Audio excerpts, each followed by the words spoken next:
नमस्कार। आज हम एक बहुत ही जानी पहचानी भावना पर गौर करेंगे, खासकर कोचिंग की दुनिया में। मेरा मतलब है आत्मसंदेह। हमारे पास जो जानकारी है वो आत्मसंदेह से आत्ममूल्य तक के विचारों पर आधारित है, तो इस पर थोड़ी गहराई से बात करते हैं। अक्सर कोच इस सवाल से जूझते हैं, क्या मैं सच में दूसरों की मदद करने के काबिल हूँ? कई बार इसे इम्पोस्टर सिंड्रोम भी कहते हैं। वो डर कि कहीं हम ढोंग तो नहीं कर रहे और जल्द ही पकड़े जाएंगे। तो आज हम इस आम चुनौती को समझने और हाँ, इससे निपटने के कुछ रास्तों पर बात करेंगे। हाँ बिल्कुल। और ये एहसास, जैसा आपने कहा, किसी के अनुभव या हुनर का मोहताज नहीं होता। दिलचस्प बात यह है कि अक्सर तब उभरता है जब कोई बड़ा कदम उठाने वाला होता है। अच्छा। हाँ, जैसे मान लीजिए पहला वेबिनार करना है, या कोई कोर्स शुरू करना है, या अपना पहला क्लाइंट साइन करना। तभी मन में वो आवाजें आती हैं, तुम उतने अच्छे नहीं हो, ये तो बस किस्मत है, या सब जान जाएंगे कि तुम्हें कुछ नहीं आता। लेकिन एक जरूरी बात समझनी होगी, ये शक आपकी हकीकत बयान नहीं करते। इनसे निपटने के लिए मतलब पूरी तरह तैयार महसूस होने का इंतजार करना जरूरी नहीं है। हाँ, ये भी सामने आता है कि इसकी जड़ें काफी गहरी हो सकती हैं। बचपन में मिली सीखें, जैसे ज्यादा दिखावा ना करना या विनम्र बने रहना। सही कहा। या फिर नई कोशिशों पर मिली पुरानी आलोचनाएं। हाँ बिल्कुल, ये सब आज हिचकिचाहट या वो हर चीज को परफेक्ट करने की जिद बनकर हमें रोक सकती हैं। ये समझना तो ठीक है, पर सवाल उठता है कि इससे निपटे कैसे। अच्छी बात यह है कि इस चुनौती से लड़ने के लिए कुछ ठोस तरीके भी सुझाए गए हैं, है ना? बिल्कुल है। स्रोत में 3 खास तकनीकों पर जोर दिया गया है। ओके। पहली तकनीक रोजमर्रा की एक आदत बनाने की बात करती है। रोज सुबह आईने में देखकर खुद से कहना, मैं एक कोच हूं, मैं लोगों को बदलने में मदद करता हूं, मैं प्यार, सच्चाई और असर के साथ नेतृत्व करता हूं। इसे बार बार दोहराने की सलाह है, तब तक जब तक ये आपकी अपनी आवाज ना लगने लगे। इसमें शब्दों को हकीकत बनाने की शक्ति छिपी है।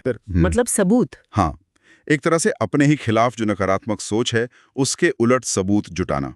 इसमें क्लाइंट्स के अच्छे संदेश, उनकी तारीफें, टेस्टिमोनियल्स या कोई भी ऐसी छोटी बड़ी चीज जमा करनी है जो याद दिलाएं कि आपने वाकई में फर्क पैदा किया है। अच्छा। जब भी शक गहराए, बस इस फोल्डर पर एक नजर डालना काफी मददगार हो सकता है। ये तो काफी प्रैक्टिकल तरीका है शक के पलों का सामना करने का। और तीसरी तकनीक क्या है? तीसरी तकनीक एक रिमाइंडर की तरह है। एक नोट पर लिखकर ऐसी जगह रखें जहां रोज नजर पड़े। जिन्हें मेरी जरूरत है वे किसी परफेक्ट इंसान को नहीं, बल्कि एक असली भरोसेमंद इंसान को ढूंढ रहे हैं। ये बढ़िया है। ये याद दिलाता है कि आपकी असलियत ही आपकी ताकत है, न कि कोई गढ़ी हुई परफेक्शन। ये बाहरी कदम तो समझ आते हैं, लेकिन उस अंदरूनी आवाज का क्या जो लगातार शक पैदा करती रहती है, क्या उसे पूरी तरह चुप कराया जा सकता है? देखिए, शायद पूरी तरह चुप कराना मुमकिन ना हो, और शायद जरूरी भी नहीं। अहम बात यह है कि उस शक भरी आवाज के साथ अपना रिश्ता बदला जाए। रिश्ता बदला जाए कैसे? अपने अंदर के आलोचक की बजाय अपने अंदर की कोच को ज्यादा ताकत देनी होगी।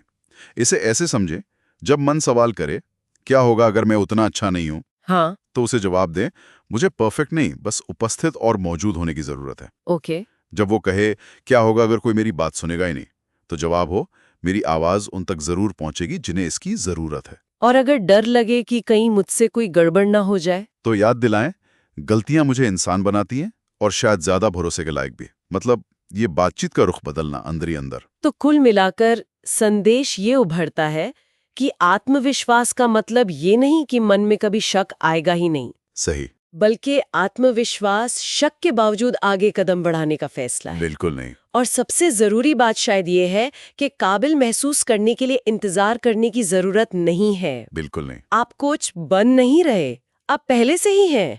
बस अपनी उस आवाज को पहचानने और उसे बाहर लाने की जरूरत है। एकदम सही कहा। आत्मविश्वास कोई ऐसी चीज नहीं जो हमें मिलती है, बल्कि इसे सक्रिय रूप से बनाया जाता है रोजाना। हाँ। ये एक लगातार चलने वाली प्रक्रिया है। तो अब सोचने वाली बात ये है, आज ऐसा कौन सा एक छोटा सा कदम उठाया जा सकता है? हाँ बिल्कुल। इस जानकारी की रोशनी में अपने आत्मविश्वास को बनाने की शुरुआत करने के लिए आज वो एक कदम क्या हो सकता है?